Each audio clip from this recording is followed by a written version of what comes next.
Malika siya! Ki rabu da ni! Me yasa kike da son fitina ne?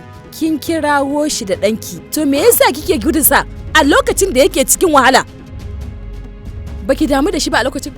To me yasa yake irin haka yanzu? Idan har kin damu da Ram, to bai kamata ki kore ni daga nan gurin ba, kina yin wasan kwaikwayo. Ya kamata ki tsaya a nan, ki damu da abin da yake ciki ne.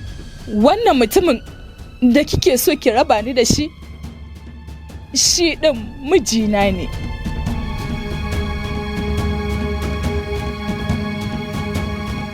Yana buƙatata. A lokaci da dama kina yin maganganu ban taɓa tanka miki ba, amma a yanzu lafiyar mijina nake nema, babu inda zan je yanzu. Kada ki ƙara ture ni daga gare shi.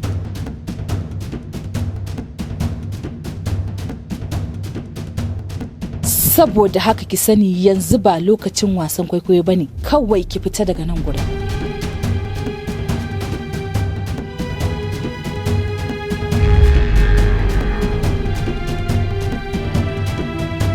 Sunana Shamsiyya Shama, ni nake yin muryar siya a cikin fim ɗinmu mai dogon zango, wato Hasken Soyayya, wanda zai fara zuwa muku a tashar mu ta ALGAITA TV a ranar 20 ga watan biyu shekara ta 2025 da misalin karfe 9 na dare. Sai kuma YouTube channel ɗinmu mai suna ALGAITA TV da misalin karfe 8:30 na dare. Ku ci gaba da kallon ALGAITA TV. ALGAITA TV nishaɗin al'umma cikin aminci.